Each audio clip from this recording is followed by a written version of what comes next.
Hi guys, welcome. I hope you are doing well. Here we are continuing our lecture series on irrigation water management. You can follow me on Instagram or Telegram to get notifications related to our video lecture series. So coming to the next question, that is, there are three types of soil. For example, there are three types of soil like sandy soil, loamy soil, and clay soil at Equisad, Hyderabad. Suppose rainfall occurs when all the soils are completely dry. Then in which soil the moisture will be available to the plants first, whether it is sandy soil or loamy soil or clay soil. So the correct answer of this question is in case of sandy soil, the moisture will be available to plants first. Then what is the reason? This is because in sandy soil, moisture is held at a lower force or lower suction. So due to this lower force or lower suction, this available water is easily available to plant as compared to loamy soil or clay soil. And remember one thing, the availability of water in soil is a function of silt content. So this is also a good question. That is the availability of soil, availability of water in soil depends on dash content. So it is the correct answer of this question is silt content. So it has been found that the scientist is Bhumla.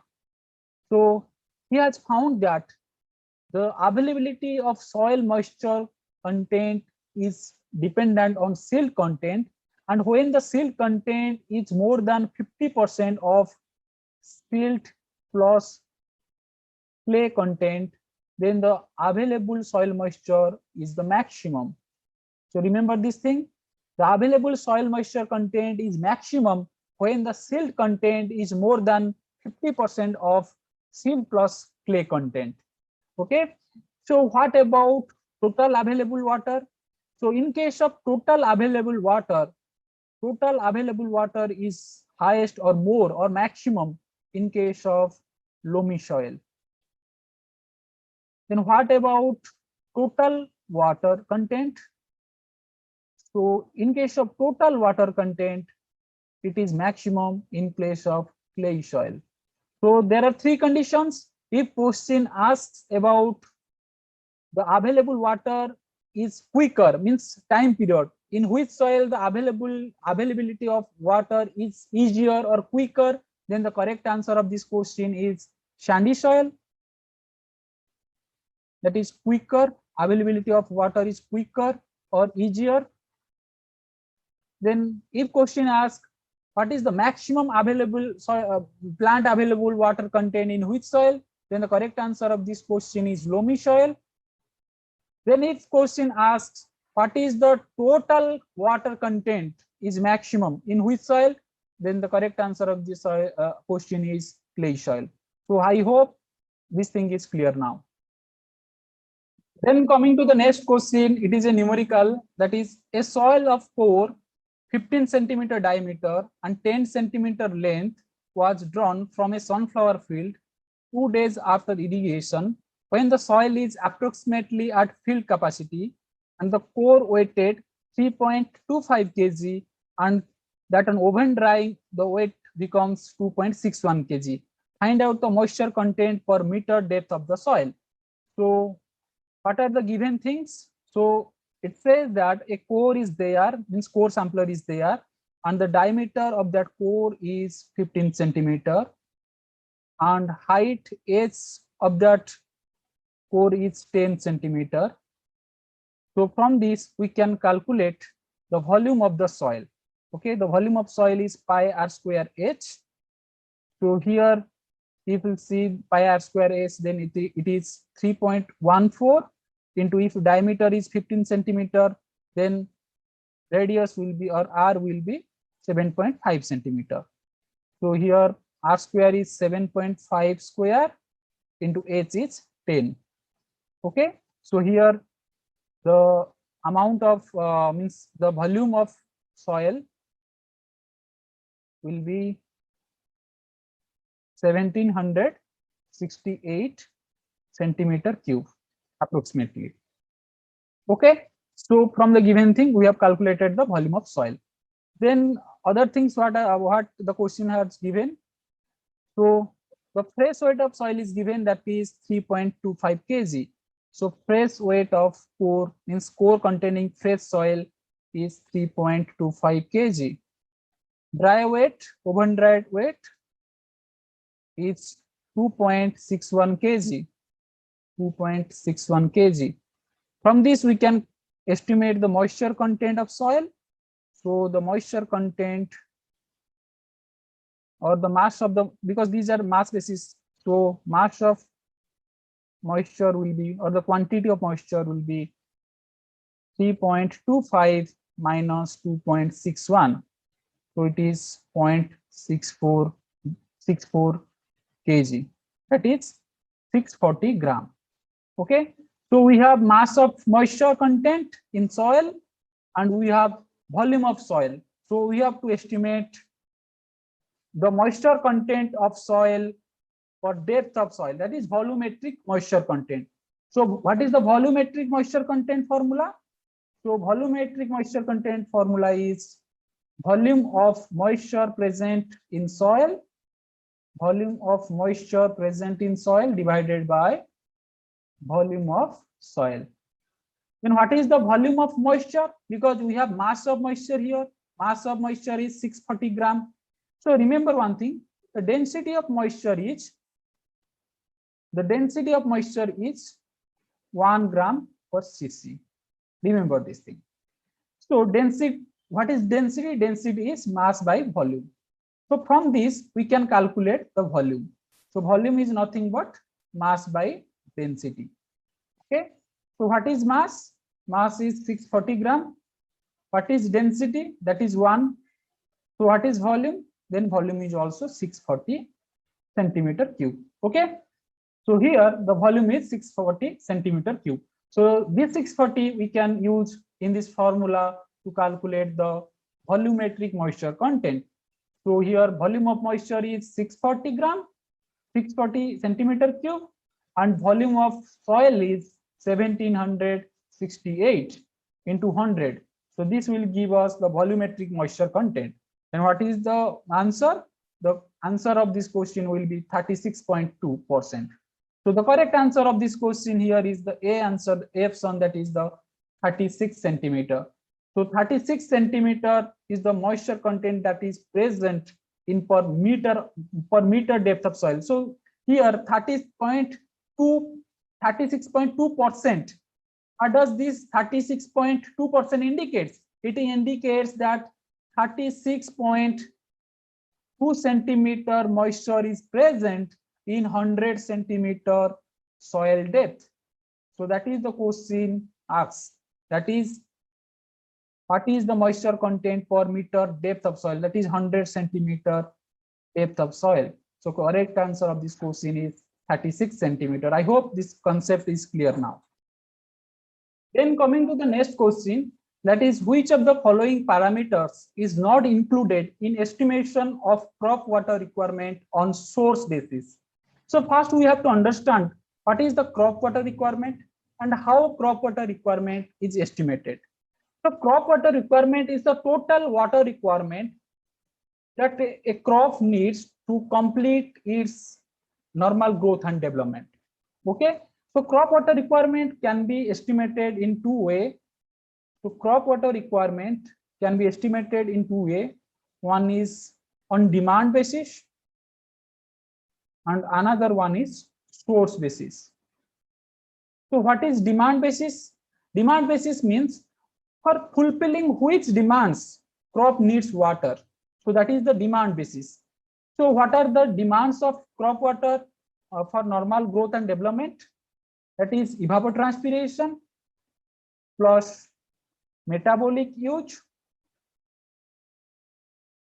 plus application losses. Okay. So this evapotranspiration and metabolic use, this constitutes consumptive use of water, that is CU. And generally this consumptive use or CU is considered as this evapotranspiration only. This is because the contribution of metabolic use of water is less than 1%, and 99% of water lost is through this evapotranspiration. So that is the reason why generally this evapotranspiration is considered as conjunctive use. But if we'll look theoretically, then conjunctive use is the summation of evapotranspiration plus metabolic use. So three things are there on demand basis, that is evapotranspiration, metabolic use, and application losses. When we are applying water, then some water will be lost. So that is also a demand for water application. So this thing will also be included on demand basis of crop water requirement calculation. Then coming to the next one, that is crop water requirement can also be estimated on source basis. Source basis means from which sources water is coming for meeting water requirement of the crop. So those sources are like effective rainfall. So here all precipitations are not considered in this source basis calculation. The precipitation of the rainfall that is effective. Effective means the rainfall which is actually contributing the crop water requirement is considered, and that is the effective rainfall. Apart from that, net irrigation requirement means irrigation water that is applied to meet the crop water requirement, that is also included, plus soil moisture contribution. Okay, so these three things are included in source basis of crop water requirement, and these upper three things are included in estimation of crop water requirement on demand basis. So here the question asks about which of the following parameters is not included in estimation of crop water requirement on source basis. So the correct answer of this question will be definitely evapotranspiration, because this evapotranspiration is a demand, not a source. Okay, I hope it is clear now. Then coming to the next question, that is the portion of rainfall that goes to the soil water reserve for use of crop is known as cumulative rainfall or ineffective rainfall or effective rainfall or crop available rainfall. So the correct answer of this question is it is effective rainfall. So suppose rainfall occurs, some amount of rainfall will just run off on the soil surface, some amount of rainfall will infiltrate the soil, and out of this infiltration also some amount will also go on deep percolation. So the actual amount of rainfall that infiltrates the soil surface and also that contributes the soil water reserve and also fulfills the crop water requirement is the effective rainfall one. And it has been found that around 70% of rainfall is effective under arid climate. Under arid climate where rainfall quantity is very less, there about 70% of rainfall is effective. And under humid climate, around 50% of rainfall is effective under humid climate. And in general, 60% of rainfall is taken as effective under tropical countries like India. So in general, if you see, then it is 60% for countries like India. And if it is humid climate, then it is 50%. And if it is arid climate, then the effective rainfall is 70% of the total rainfall. Then coming to the next question, that is calculate the effective rainfall if total precipitation, runoff loss, and deep percolations are 10 millimeter, 2 millimeter, and 0.5 millimeter respectively. So what was the definition of effective rainfall? I have already told what is effective rainfall. Now we'll understand what is effective rainfall. So I told out of total rainfall or total precipitation, if we subtract the runoff amount, deep percolation amount, then what is the rainfall left? That is the effective rainfall, because that amount of rainfall will contribute towards crop water requirement. So here it is given that total rainfall or precipitation is 10 millimeter. Out of this, runoff loss is 2 millimeter. Deep percolation is 0.5 millimeter. Okay. So what is the effective rainfall? So this runoff and deep percolation, this is a loss. So this rainfall is ineffective, not effective. Okay. So what is this ineffective rainfall? The quantity of ineffective rainfall is 2.5 millimeter. That is runoff and deep percolation. So if we minus out of total rainfall, this ineffective rainfall, then effective rainfall will get. So what is effective rainfall? Effective rainfall is total rainfall, that is 10 millimeter, minus ineffective rainfall, that is 2.5 mm. Okay, correct answer of this question is 7.5 millimeter. Then coming to the next question, that is, if monthly rainfall increment is more than 150 millimeter, then approximately dash % of rainfall is effective. Okay, so generally we have already discussed that if it is humid region, then the effectiveness of rainfall is about 50%. If it is arid region, then effective rainfall is about 70%. And in general, tropical countries like in India, the effectiveness of rainfall is about 60%. But this question is asking different thing. This question is asking about monthly rainfall increment. Then what is this increment? For example, monthly rainfall of region is 100 millimeter, and there is an increase in monthly rainfall, that is 25 millimeter is the extra rainfall that is occurred in that month. Then question is asking, out of this 25 millimeter extra rainfall, what is the percentage of effective rainfall, or what is the amount of effective rainfall that is effective out of this extra 25 millimeter. Okay, so it is the Durenbosch and Freud that estimated that the extra or increment in rainfall, that is a trend. If rainfall increases, if the quantity of rainfall increases, then the effectiveness decreases. It means rainfall quantity is inversely proportional to the effectiveness.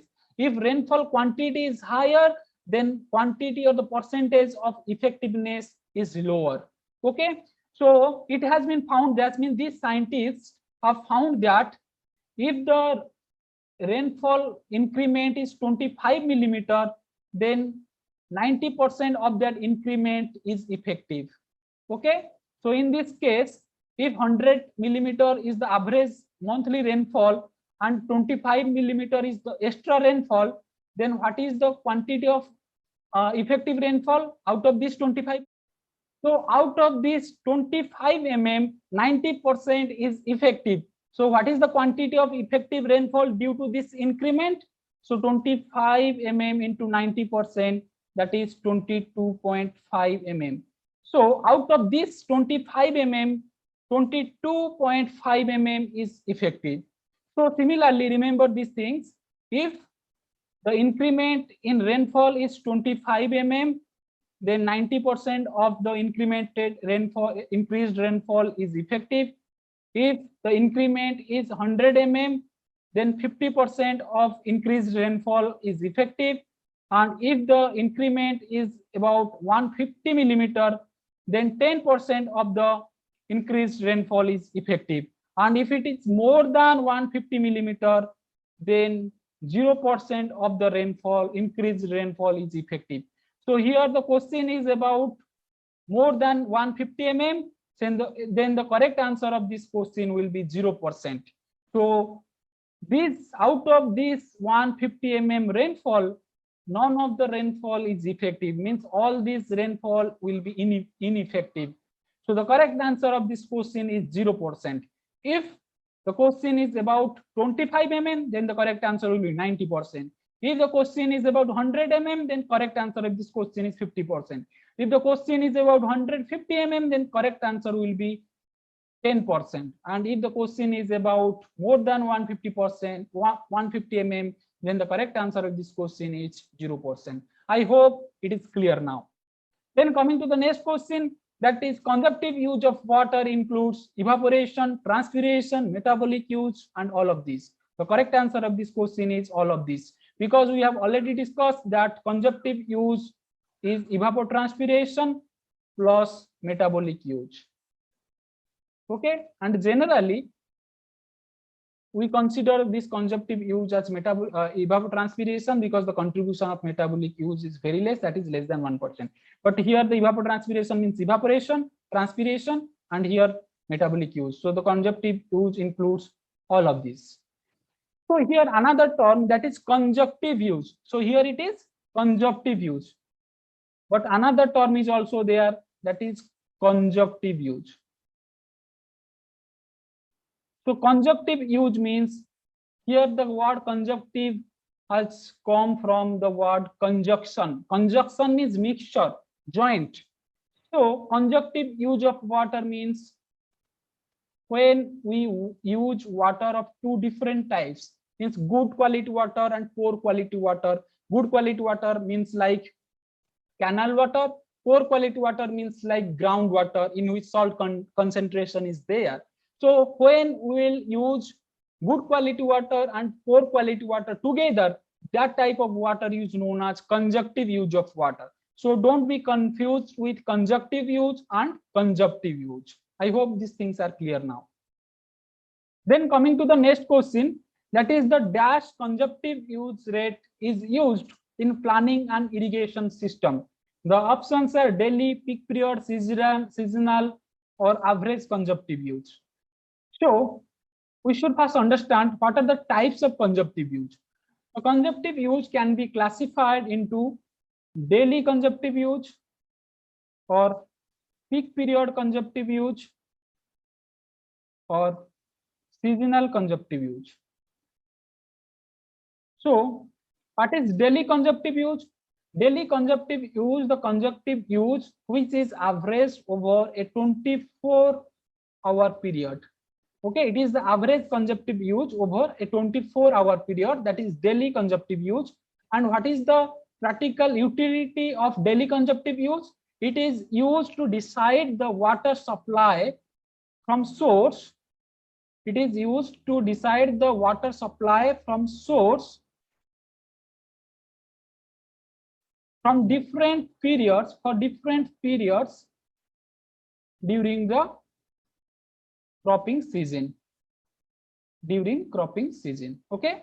So daily conjunctive use is the average conjunctive use over 24-hour period, and it is used to decide the water supply from source for different period during cropping season. Means what will be the water supply during vegetative period, what should be the water supply during flowering period, what should be the water supply during grain filling period. So that is decided by this daily conjunctive use. Then what is peak period conjunctive use? Peak period conjunctive use is the conjunctive use which is averaged over a few days.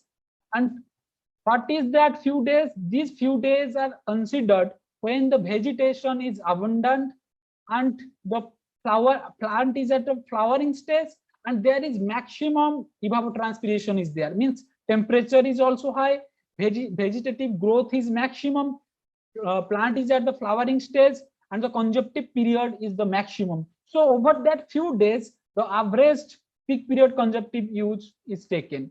Okay. Then what is the practical utility of this peak period conjunctive use? The practical utility is that it is used to design an irrigation system. It is used to design the supply rate of irrigation system in that way that the supply rate is always higher than the peak period conjunctive use. Because this peak period conjunctive use the maximum water requirement at a particular point of time. So our supply rate should be higher than the peak period conjunctive use so that we can meet that water requirement. Then coming to last, that is the seasonal conjunctive use. What is seasonal conjunctive use? It is the average conjunctive use, or it is the conjunctive use averaged over the entire cropping season, and it is used to develop cropping pattern or cropping sequences. Cropping pattern or cropping sequences. So remember this thing, three types of conjunctive uses are there: daily conjunctive use, peak period conjunctive use, seasonal conjunctive use. Daily conjunctive use is used to just calculate the water supply from source for different growing period or different growth stages of crop. Peak period conjunctive use is used to develop or to design an irrigation system so that the supply rate should be higher than the peak period conjunctive use. And seasonal conjunctive use is used to develop or to planning the cropping sequences or cropping pattern of a region. I hope these things are clear now. Then coming to the next question, That is the highest rate of evapotranspiration by a short and actively growing crop or vegetation with abundant foliage, completely shading the ground surface, and abundant soil or water supply under a given climate is known as potential evapotranspiration or reference evapotranspiration or actual evapotranspiration or none of these. So the correct answer of this question is it is the potential evapotranspiration. So potential evapotranspiration is the maximum rate of evapotranspiration when there is no limitations under a given climate. Okay, that is the potential evapotranspiration, and this concept of potential evapotranspiration was given by the Thornthwaite. Okay, then coming to next, that is what is the reference evapotranspiration. Reference evapotranspiration is the rate of evapotranspiration from an extended surface of 8 to 15 centimeter tall grass cover of uniform height, actively growing, completely shading the ground and not short of water is known as reference evapotranspiration. So don't be confused. So remember one small difference, that is potential evapotranspiration is the maximum evapotranspiration in a given climate, and this reference evapotranspiration is the evapotranspiration capacity of a climate that generally occurs when the crop is at idle stage. When ideal cropping is there, means like 8 to 15 centimeter tall grasses. Okay, this crop is known as grass reference crop. Okay, grass reference crop is there, uniform height is there, they are actively growing, means evapotranspiration means they are doing evapotranspiration actively, and also there is shading of ground, there is no other evaporation loss from the soil surface, and also there is no short of water, means there is the soil water is fulfilling the evapotranspiration demand of crop. So under this ideal situation, if the crop is doing some evapotranspiration, that evapotranspiration is the reference evapotranspiration. It means reference evapotranspiration is the evapotranspiration capacity of a climate that a ideal crop will do the evapotranspiration. Okay, then what is the actual crop evapotranspiration? Because actual crop evapotranspiration will not obey all these rules, because actual crop is not like that. It will actively grow throughout the growing period. There will not be any moisture sufficient, because these are theoretical things. But under practical situation, then what will be the actual evapotranspiration? That is the ET crop. ET crop is nothing but it is the evapotranspiration or reference evapotranspiration into crop coefficient. Crop coefficient is dependent on the type of crops. Also, it also depends on the growth stages of crop, because this KC or crop coefficient will vary according to the growth stages of crop. If growth stage means like active growth stage is there, then KC will be higher, and if germination or seedling stage is there, then evapotranspiration loss is lesser. That is the reason why KC will be also lesser. Then this reference evapotranspiration form or concept was given by Durenbosch and Freud. Okay, so this is all about today's class. I hope the concept of evapotranspiration and reference evapotranspiration, this is clear. We'll continue in the next class, in which we'll discuss different methods of measuring these evapotranspirations. Okay, so thank you for listening. Take care.